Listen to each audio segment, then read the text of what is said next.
It was just like, because it was a general conversation, there's always something for someone to say and relate to. Yes, that's true, yeah. When it came to like dating and things like that, everyone, do you know what I mean? Yeah, everyone's got like their stories and their point of view. And also it's so interesting, people's dating experience. Like some people love it, some people hate it. Yeah, and then just listen to everyone else's. So I'm just like, oh, the tea is true. The tea. I'm more of like, oh God, I'm too organised, I think, sometimes, but actually it can be a detriment because if I plan everything perfectly, obviously life doesn't go like that. So I'm like, right, I need to like figure out the new plan, and then that causes me stress. So no, I get that. See, I feel like I need to take like a pinch of that into my life because it's just like here, there and everywhere. Yeah, just a little sprinkle, because being an overplanner also can set you back in ways. So sometimes like going with the flow and being chaotic is helpful because it's just like, okay, I can just change this and do that, whereas I'm like, plan change. It's very interesting because we're both on different parts of the spectrum, because I'm not being like diagnosed, but I'm for sure ADHD, for sure. Like I just can't sit still. Like yesterday I was trying to do like admin and all like the forms and questionnaires like that Neenagh was saying. Yeah. I was just like, I'm struggling. I'm really struggling, like, and it's getting to the point where, because I'm seeing the kind of cons of it now in like running a business, having to do admin, and I'm struggling. I'm like, maybe I should get diagnosed, but then I'm like, no, because I understand myself. I was going to say, I feel like all a diagnosis is just really it labels you in a good way, but as you say, like nothing changes really after, apart from the label. But you know exactly. That you're like, I know I'm not normal. Who wants to be normal? Exactly. I feel like the quote of this series is, I'd rather be a weirdo than a normie. Yeah, that's very true. So we're finally seated, guys. I have been recording a little bit of the conversation just to see how it's sounding. Welcome to NOSIS. I'm Neenagh Campbell, your host, and today I am joined by Martha and Glenda. So I'm going to hand over to the ladies and let them tell you a little bit about themselves. Hello, so I'm Glenda. I am 29 and I am a salon owner, and I'm here to talk to you and share what I think about some interesting topics. Yeah, baby girl. Hello, everyone. I'm Martha. I'm 25 and I'm a postgrad. Yeah, that's what I am. I'm trying a new label for me, so I'm trying to figure out how to introduce myself. Yeah, postgrad, and I'm really excited to talk about things. Yeah, just doing my master's in journalism. So yeah, very exciting. Do you have any idea where you're going to go with that? Not a clue. Not a clue, honestly. I think that's the hardest part about finishing a master's. You think you know what like trajectory of life you're going to be on, and then actually you just find yourself on a Monday morning just pondering, your existential crisis. So yeah, it's very fun. But you do right. You've got a blog. Yeah, got a blog, got a podcast, yeah. So it's all kind of journalism-led. Yeah, there's bits happening in the background, but who knows what career will come out of that, really. So what does your podcast focus on? So mine focuses on mental health and talking about sometimes the chats you really want some of your mates to say, but they don't initiate. So I feel like I'm an initiator of chats, and then I want people to have those chats with their friends. That's kind of what I'd like it to be like. But yeah, kind of ebbs and flows really with topics. Sometimes I talk about dating, sometimes I talk about running, or it can go in any direction, but that's the main theme, if there is a theme. Beauty of it. Yeah. Yeah, I love that. And Glenda, you said you're a salon owner. I am. Tell us how you got into that. How did it all go? So I actually have a degree in teaching. I was a primary school teacher, and I was really struggling mentally, physically, because I'm someone who just gives my all. I just didn't have any boundaries, and I struggled to switch off. And my mum, she opened 2 salons, and it was during COVID, so she struggled to run 2 by herself. One was already established, which is the one that I have taken over. And the other one was not really as established as the other one, which meant she had to stay over at that salon to build that one up. So yeah, it came at a good time because I have the experience in, beauty since I was young. Actually, I started when I was 14 years old. I used to go to my mum's nail shop and watch her workers do customers, and I was just one of those little girls that looked up to these older girls that did something interesting, creative. And I was like, I want to be like that. I want to learn how to do nails. So I started when I was very young. And that's kind of my background. But I was speaking to Martha before with the salon. When I kind of took it over, I still felt like it represented my mum.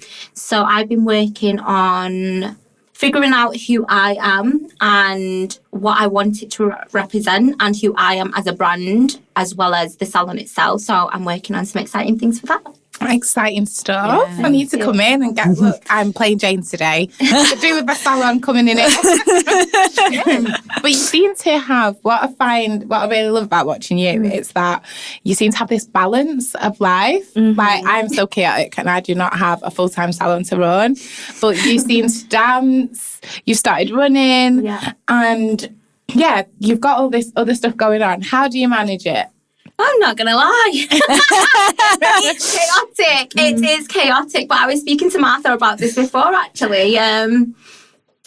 I make time for things that I want to do after having years of not making time for things that I want and for myself. I've made it a priority, and it is chaotic. I was saying I don't really have a timetable unless it's a timetable class that I know, like between 8 till 9, there's a dance class. After work, I'm going to that dance class with the running as well. That's just something that there's no schedule. It's as and when I have time. Usually on a Tuesdays and Wednesdays when I'm out of the salon, I'll just go off and do a run. It started off as more of a hobby, to be fair, but it made me feel good. So I continue doing it. I'm doing things that just make me feel good, and I think that's why I'm finding the time to do the things that make me feel good, because it's important to me. Self-care. Exactly. And Martha, you were saying you have the luxury of time, so you get to spend your time at the moment. It is a luxury to have that time. It is, honestly. I feel so guilty in a way saying I've got the time to do my hobbies and really put the effort in. But I guess it has, I don't know, it's not always been like that, and life will really sometimes give you more time than you are expected to have, or it give you less time than you expected. So it's ebbed and flowed throughout the years. At one point I was a uni student who did 4 jobs on the go. So I had no time, but I always prioritized the things that I liked, similar to you with running. You do find the time for the things that make you feel good, because it's not seen as a chore either. You're like, oh, I'm going to benefit from fitting in the run, or going to the dance class, or doing whatever, or spending time with your children, because it's like, I'm going to benefit selfishly from that, so I'm going to fit in the time to do it. So as much as I have loads of time to do the things I love doing, it doesn't at the moment feel like I reap the benefits as much, because actually I've got the time to do it. Whereas when you fit it in, it's like a bit of a, I snuck that run in because because I had to squeeze it in between things. Yeah, more like a treat. Yeah. But you won't always have, I've noticed, as you go through life, there's times where you do generally have time. And I think for me, when I went on maternity leave, I was like, wow, I'm not a human outside of the workplace. What is this? Then I became a human within motherhood. So it was there was a whole new focus of my time. And I've realised actually time is probably the most precious commodity for a human. Oh my God, yes. So enjoy it. You're right. You're right. Enjoy it there, because if you ever go down the route of having a child, girl, oh my God. Yeah, you're right. No time. You look at time so differently then. Yeah. Expensive. Would you say you kind of don't feel like it's more of a reward having time because of society? Do you think that's more of a society kind of pressure that's on you that makes you feel that way? Well, great. It's a great point, because you know how we've really glamorized saying I'm busy. I'm busy, I've got things going on. And so by saying that, or by saying the opposite, is I've got loads of time, it looks like you're lazy, or you're doing less, you're not as, I don't know, successful, quote unquote. I think, yeah, you are right. Like society does have a lot to play with actually like how we view as someone's activeness in what they're participating in life, whether they've got like a full-time job or a full-time, parent or, all that. It does. Yeah, society's got a lot to say. There's a lot of stigma around just existing, isn't there? And I found that, like, for me, even just being, I guess, self-employed and having my business, my Mama Moss, and then I have the podcast. So it's not like I'm going to work every day the way that I used to.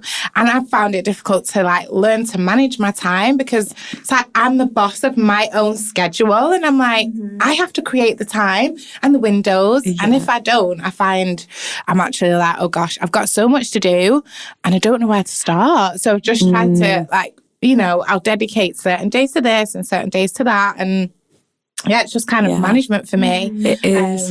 And people will look at your time very differently because for me, like I'm a scheduled person and it might not look to somebody else like I am busy, but in my head, I'm like, no, I'm really busy today. And they'll ask me, well, like, what are you doing? And I'm like, I'm doing X, Y, Z. And they're like, that takes you all day. And I'm like, yes, because in my head, like these are tasks and things that, require more time and attention that they see, like they might not see as much. So I'm like, no, trust me, like I am busy, even though it doesn't look it, or vice versa. Like I'm actually not as busy and people think I am. So yeah. I think that's got anything to do with sometimes the brain power it requires to complete certain tasks. Yes. Because for me, I think they call it executive dysfunction, don't they? I hate that word, but for me, it's like something that takes somebody else like not a long time takes me a long time. Yeah. And I've noticed I have to do little things to manage that. It's like coping mechanisms. Okay, I have a cleaner because the thought of doing it all, I'm just like, I'm just going to sit down for a minute and have a little break. And my mind's so actively on the job that I'm not. So yeah, there's little ways of coping with them things, but you agree it takes longer sometimes. Yeah, it just does. It just does. I feel like people who are like maybe ADHD as well, like they might struggle with like time management on a task, and it's absolutely fine if it does. It really shouldn't be shamed at all. But it's also something of like self-awareness, knowing you can't maybe like commit or like overcommit yourself because it's like, oh no, I thought I could do like 10 tasks today and I can actually only really do 3. That's fine. See how today goes. I put like four podcasts, she says. Sorry, not atting you, but at me, girl. I'm on that vibe today, but I feel like it's going to get done. I definitely do. At least they're all in the same category. Yeah. I find if things are categorized by like, even if I have to do the dishes, I have to put the plates together. I'm the same. The small dishes together, the Tupperware together to make me be able to touch it. Because if it's all like scattered around, it's not organised. I can't. I just cannot. I think that's where my OCD comes in, and I'm just like, oh my God, no. Yeah. And people are like, does your OCD make you overly clean? It makes me want to be overly clean. I have a desire to live this clinical like lifestyle. However, the ADHD blocks the shit out of that. It's like, no, I'm just going to fuck shit up. Yeah. Like the day after the cleaner's been, if I start leaving a few things around on the dining table, for example, whatever's flat and clear, for me, is a hoarding ground. Yeah. And if I see too many things scattered on it, then my brain's like, I can't even undo that. So then I'm like, oh, you need... So it's literally like this line, and I'm seeing it now. And like I said, I've had to learn to, get help sometimes. Like I find it honestly so much of a relief when the cleaner's been, because I feel like I can breathe and everything's organised, and it didn't take me a week to make it happen. Priorities. Because I think, it cost me like £30 to £45 a time, but I could like kind of make that in that time if I'm smart about it. So I just make sure I make it back. And also probably saves you a lot of mental time as well, and like also probably like frustration like going on, because you are right, like when you know there's a task that needs to be done but you just can't do it right now, I can't find the time. It's just it's nice to have the pressure off you and be like, actually I'm in a position where I can get someone else to do it for me. That's working with your strengths, isn't it? Like knowing you as a person, what are you good at, what are you not good at, and then kind of seeing the options you have to make things work. This is it. The weird thing is though, when I'm in a relationship, everything's done. The motivation, the dopamine is there. Oh. It's like if I've kind of got a man coming or a partner's coming home, it's just a natural. You know that ADHD urgency thing where you're not going to do it until it needs to be done. Yeah. You ain't going to tidy your house until someone's coming over. You ain't going to do the assignment until it's fucking deadline day, 2:00, even though the deadline's 4:00. I don't know if you guys have that. Yeah. But that's how it works in my household. We live our lives. Yeah. Nothing like a bit of pressure. Yeah. Bit of pressure. This is it. So I feel like having a partner for me has actually been positive pressure to like keep my shit in order in the house. But then obviously when I got single, I was like, right, gotta get someone in now. Got help in the house. Got a nanny. Got a cleaner. I was like, you know what? Need.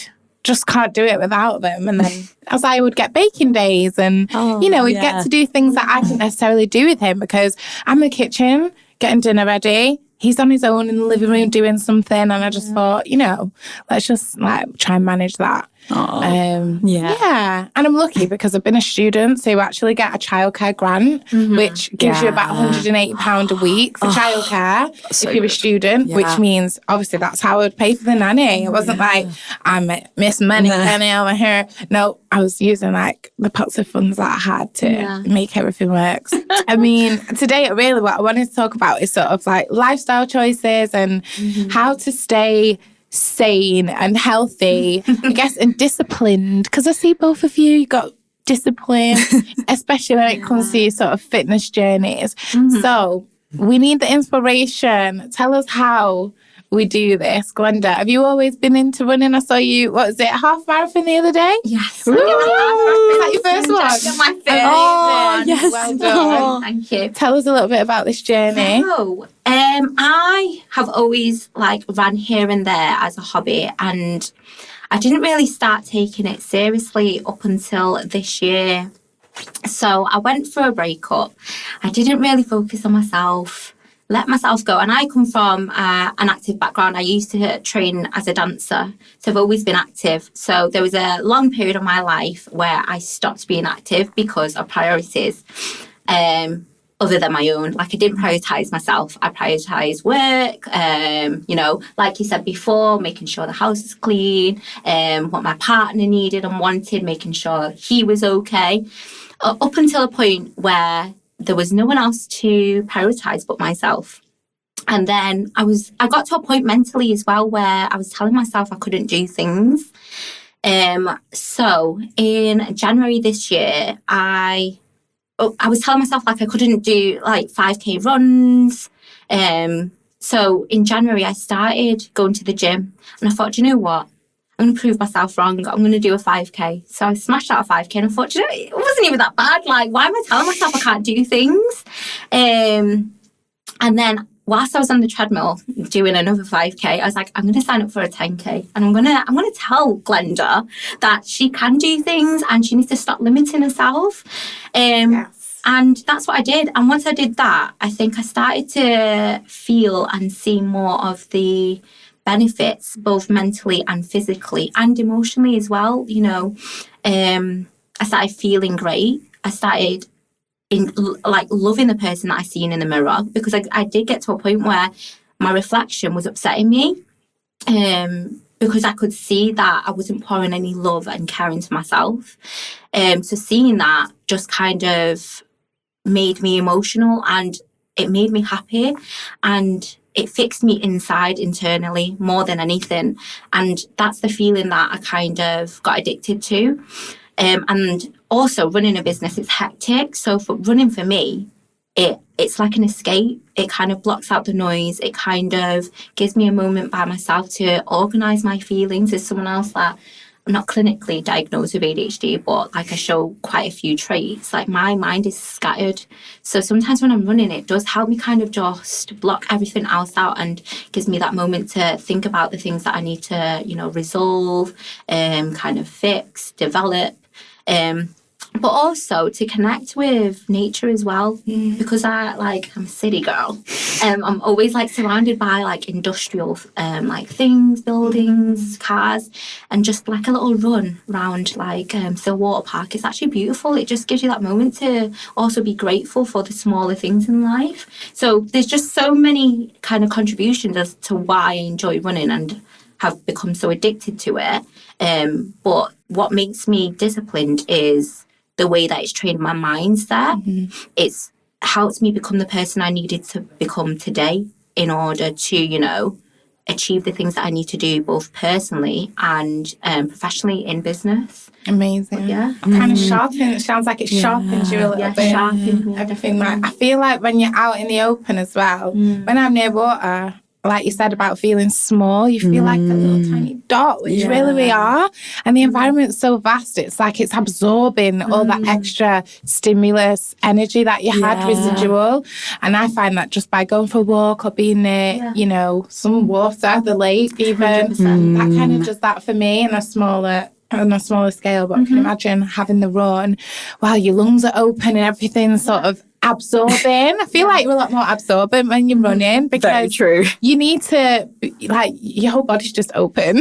I don't know. Does that make sense? Yeah. Absolutely. 100%. Yeah. Not that I would know because I don't run. That's why I've got them here, because I'm trying to inspire myself to run. I'm going to do this, guys. By the end of this year, I'll have done at least one 5K run. I'm pledging that.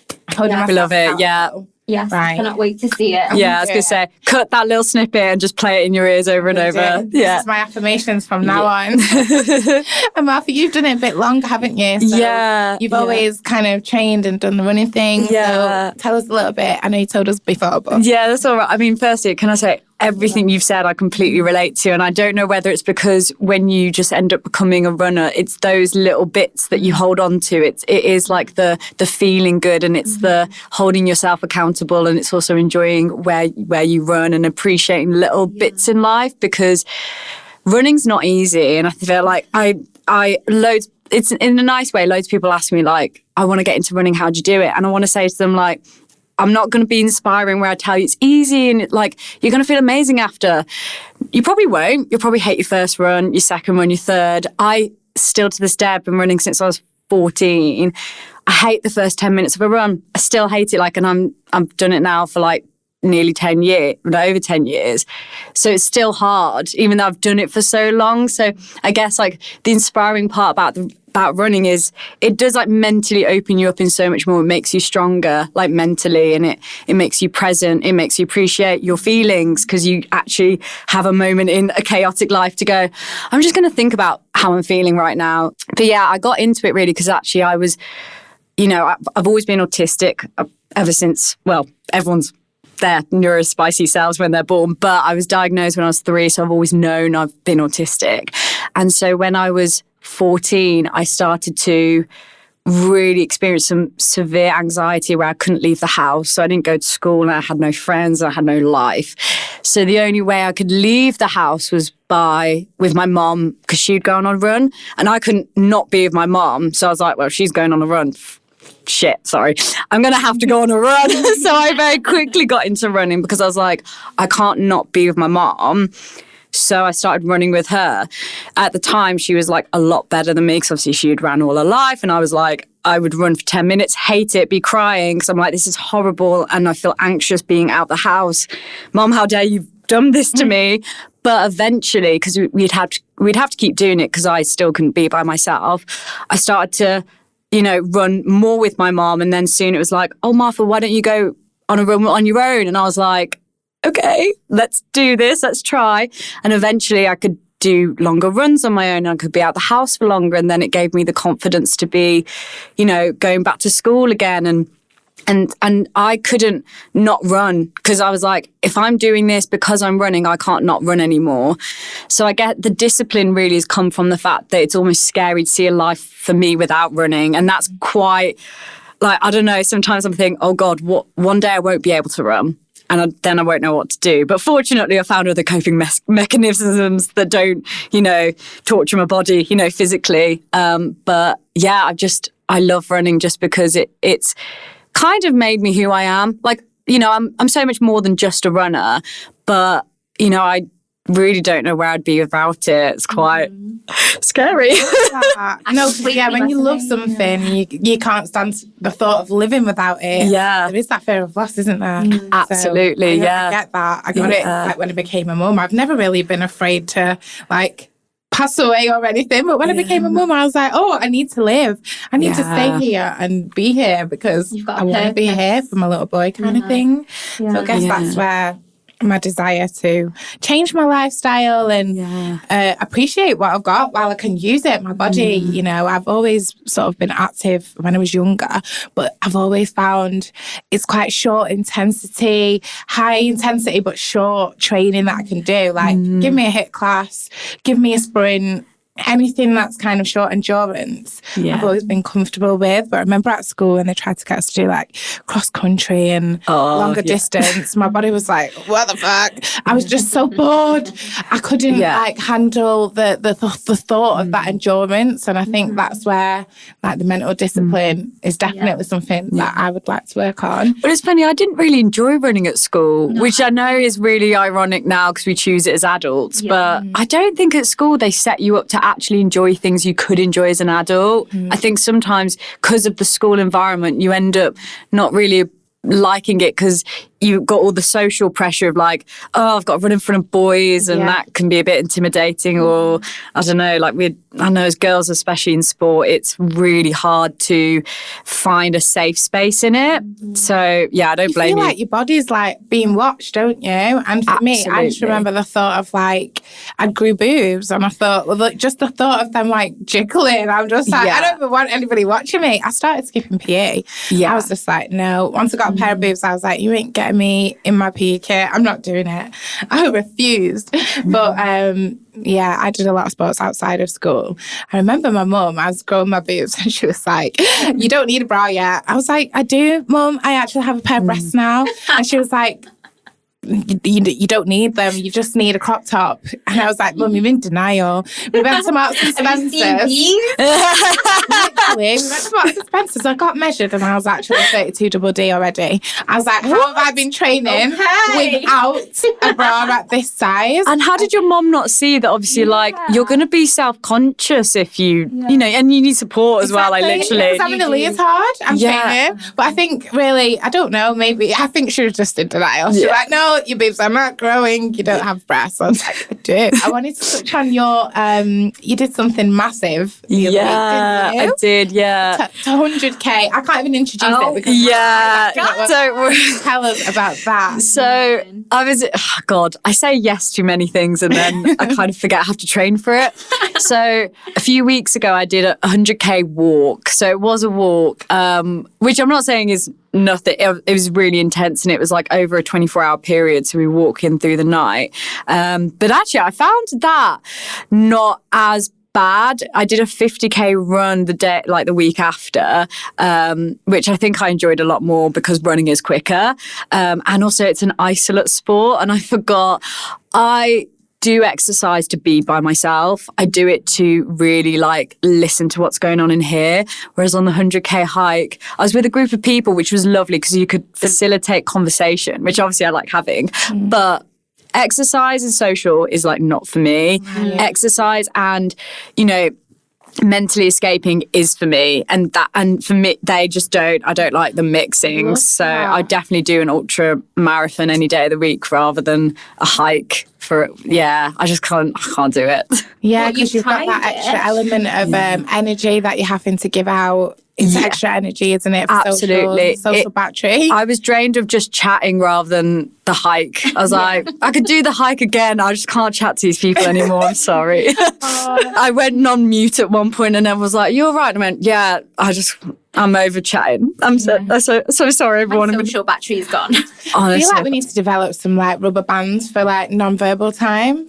Just something to say, do not disturb right now, because I think we're getting to that point. People just need to know, even though you can see me, it doesn't mean you can talk to me right now. I'm just here. I'm just here, existing. I love that. So you enjoyed the 50K run more than the walk just because it was again, you and you. Yeah. You did that on your own. Yeah, so I Okay, did that on my own. That was in Bournemouth. And it was so nice. Again, we were talking earlier about like running communities and like seeing different ages and different like sizes and shapes. And honestly, I felt like really nice to be around people that got it, but I didn't have to talk about it with them.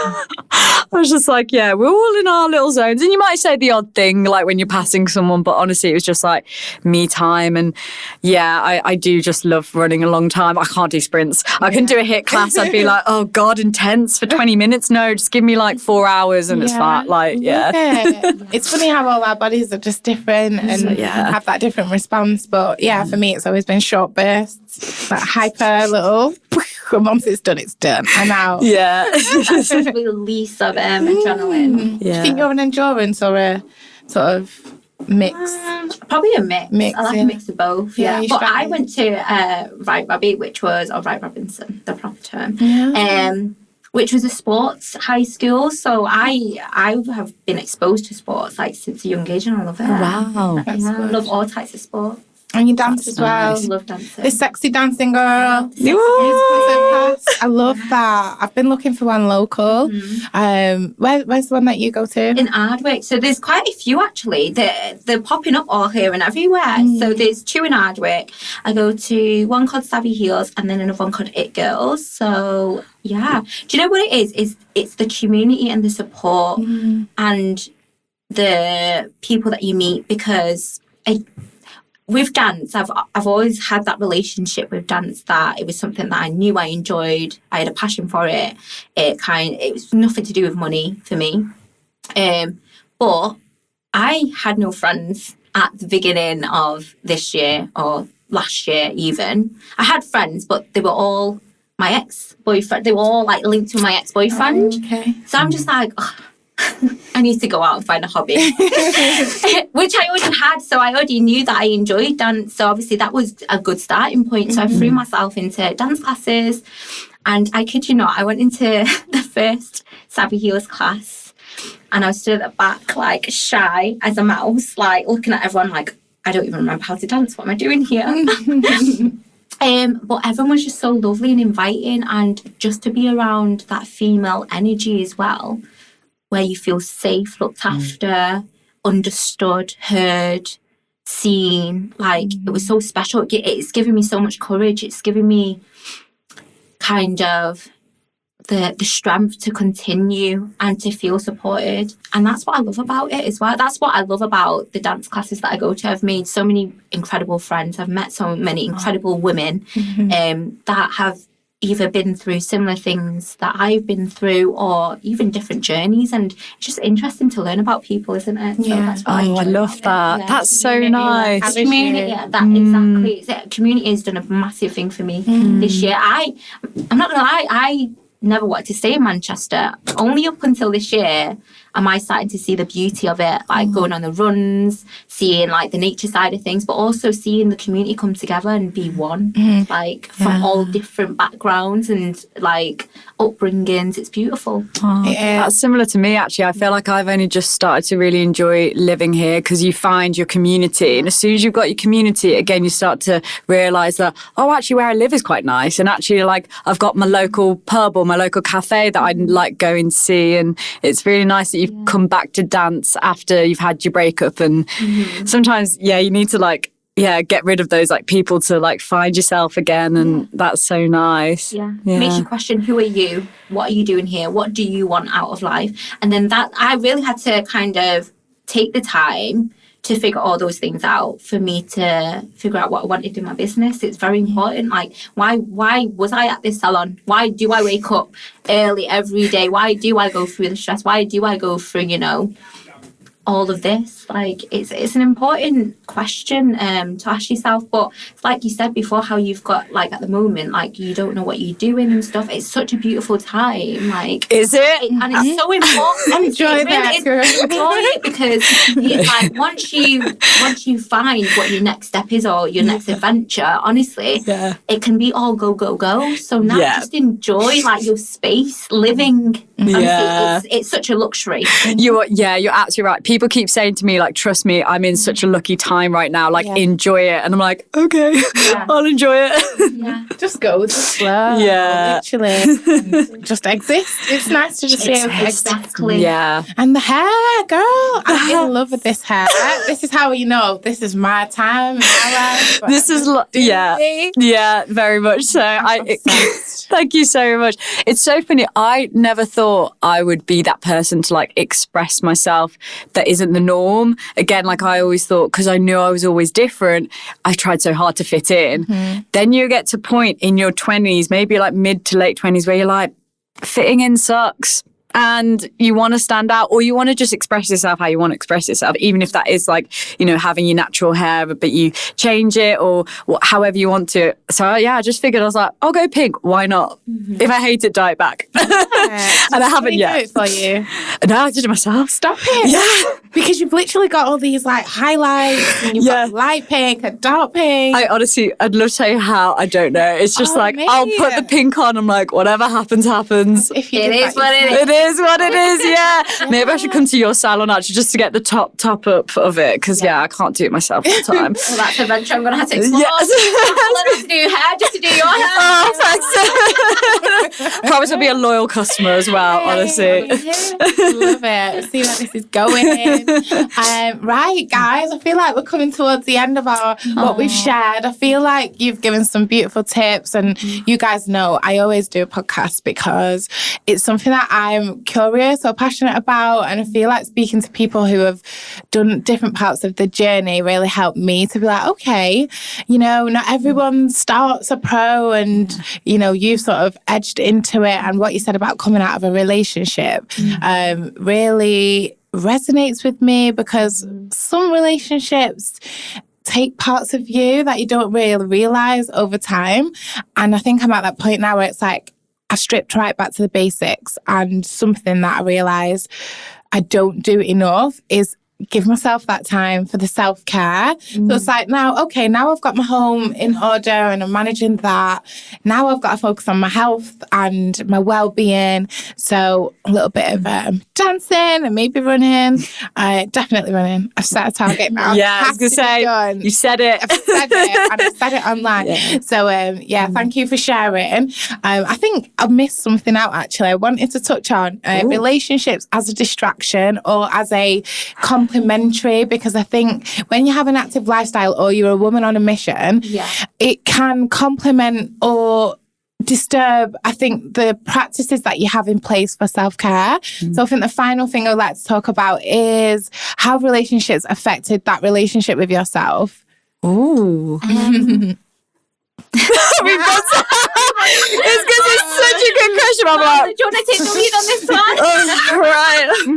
Where do I even begin? To be fair, I've been mostly a single girl. And I don't know whether it's because I've been so used to prioritizing myself, being selfish, when I have had like partners. And I say I've always been single girl, but I've always been an active dater. And I do admit sometimes I will prioritize the dating more than the love of running and keeping up training. But most of the time I'll leave a date early knowing I'll have to get up early for the gym or like go for a run, because it's just in my head I'm thinking, where am I going to get more enjoyment? And even if I'm loving the day and I'm thinking it is going really well, I actually think, but I don't want to like lose out on feeling good tomorrow for myself by taking away like the time to go on a run the next day. So it is about balance. It's kind of knowing like where your boundaries are with it. And as I say, sometimes I'll be like, do you know what? I can miss the run tomorrow. I'm enjoying spending this, time with this person, and it's going to outweigh the benefit of the run. But it is really hard. But yeah, I guess when I did have a partner, he was so not active. He was like the opposite of me. I think that's why it's quite funny how we did find each other, because I'm like, he's the opposite, but he respected the fact that I would, get up at 5 to go for a run, and he would just like, stay in bed and like see me when I got back. And he just he embraced the fact that I was different to him, but I also made myself and remind myself that I am me who needs to go on runs to make myself feel good, to still be my own person. And it was hard at times, but I don't know, I kept reminding myself that, you know, there's a reason that I do this, and it's for the enjoyment of also being a good partner to them. I know I would be awful to be around if I didn't look after myself. So that kind of did come up every now and again. So yeah, it is hard, but yeah, you just gotta, I hate saying discipline because it's got such negative connotations, but I think being disciplined is like, it's a good bit of self-care. Like if you love yourself, you will do it. Yeah. And that's hard sometimes. Amazing. I love that. How about you, Glenda? Okay, so with me, it's kind of I've had to learn how you've always been. I had to learn to love myself more and be disciplined for myself. So I was in my last relationship for 7 years, which is a very long time. We met each other when we were young. And it wasn't toxic, anything like that. It was just we learned what we had to learn from each other. And my biggest lesson was the love that I was giving to him, I need to give to myself now. Like it's been long enough, Glenda. You've kind of like, you're pouring out of an empty cup kind of thing. So being single at the moment, dating and doing all my hobbies and doing all the runs, honestly, it's another job. Yeah, I agree. But does it pay well? Yes, it does pay well. Pays dividends. But can I say it's very hard as I'm speaking on behalf of a lot of people in the beauty industry. We work unsociable hours. I don't have Saturdays and Sundays off. I don't have evenings off because I work when everyone else finishes work. So, you know, society work, I don't want to generalise, but majority of people work Monday to Friday, 9 till 5, 9 till 6. I work, you know, every single day except for Tuesdays and Wednesdays. So that's what I'm finding tricky to navigate in the dating kind of world. Because I can only see someone in the evenings, or like, do you know what, in the weekdays, and it's hard because you see all these like cute activities that you want to do, and again, they're not catering to, you know, anyone who's not working like the usual hours that are out there. So you're limited to what you can do. So then I'm someone who likes like fun activities as well, so I don't want to just go cinemas on, go to eat all the time. So that kind of changes how my dating style is like as well. Yeah, that makes so much sense. Yeah, because your business is like your baby. Exactly. Because I have a similar thing working as a co-parent. I have to work around a schedule that isn't mine. And I have to like date during the windows that I have, but they're not dictated by me, which is, I've just found it so difficult to navigate. I'm telling you. And it's like, say, like, for example, you're not on your phone now whilst doing this podcast, or whilst you're like doing your extra stuff with your son. So again, that kind of stops you from building a connection with someone as well. Like when I'm doing nails, I'm not sat there messaging someone back throughout the day. I can. So someone will message me and then they're waiting like 5 hours when I, like, my lunch break's half an hour. Best believe I'm eating. They want instant replies. I can't do it. It's admin. It's all this admin. I'm like, it's part of like dating is actually admin. It's actually, this is, it is an actual admin job. I'm like, I was going to say I was dating, no, but I'm trying to like date this person. And he thought I wasn't interested. I was like, what on earth gives you that impression? I don't know how obvious I can make it that I'm interested. It's just, I'm not going to be on your arse, like, because I just can't be. You're busy. You're a busy woman. Also, you wouldn't want someone who's constantly replying back. So I'd be like, oh, you need to also have a life off your phone rather than... You need to start running. I think you need to get outside and go for a jog, my friend. Because there was literally, I was in a situation where, okay, you start dating. Is it normal to date more than one person, obviously? Yes. Okay, so that was where we were at. There's one keno and then one like less keno. And I'm thinking, am I more keen on less keno because he's less keno? And the more keno, I'm less keen because he's more keno. And then I'm like, is this me being toxic or what? I'm trying to figure it out. But I think there's a balance, isn't there? It's like, if you're interested, show that person, but just don't smother them. Yeah. Taylor's old as time, that, Yeah. to be honest with you. It really is. It I is. know. I just have to see how it goes. But seriously, dating, I find it really difficult. It's really hard. And I find it hard to read that silence as well. Mm. Because I'm a person who knows when energy is shifting. Yeah.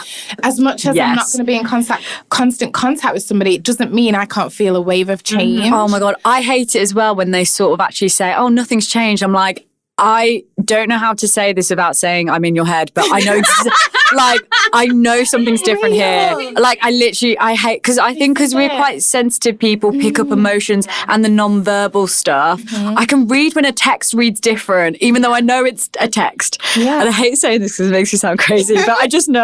I know. I sense it, like witchy. No, we know. We know, guys. They might not even know. That's the worst thing. Right, everyone look at the camera and say we know, okay? We know. And that is the final note, guys. We know we are ladies. We have our, have ourselves in tune. We are aligned.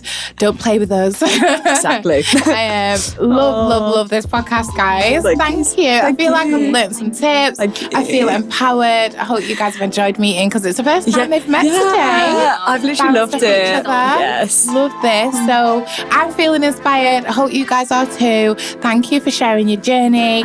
And we will be with you again soon. Thank you. Thank you, ladies.